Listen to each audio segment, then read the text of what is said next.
In this video, we are going to crochet into a magic ring or magic circle. This is a nice way to begin working in the round when you want to cinch your circle closed.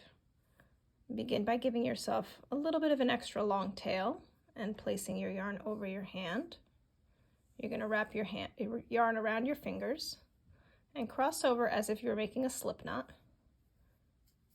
Bring that loop through, but don't close that knot. You're going to place your hook into this part of the knot. Keep your working yarn up and back and keep this circle open.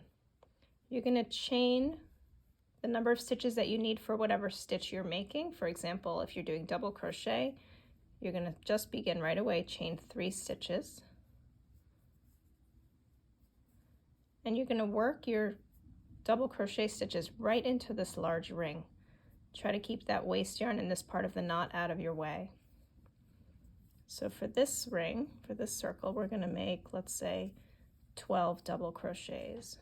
Your pattern will tell you how many you need for your circle.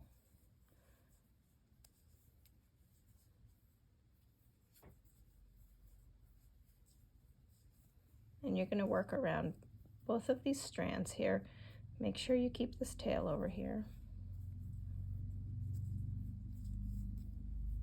And the reason you need that extra long tail is because you're going to use it as a drawstring to cinch your circle together.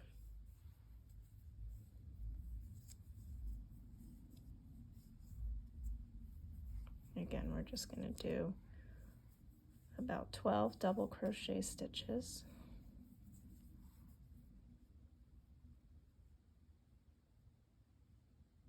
That's 10, including the chain stitches we did. 11 and 12. At this point, I like to just leave myself a little loop and put my hook down. And I usually grab around that last double crochet that I made. I just pinch it between my fingers, and then I grab that tail and just pull it, and you just slide it using it like a drawstring, and that creates a really small little circle in the center.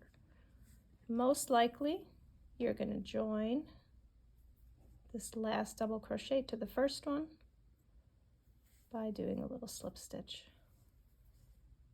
and that's how you work a circle into a magic ring.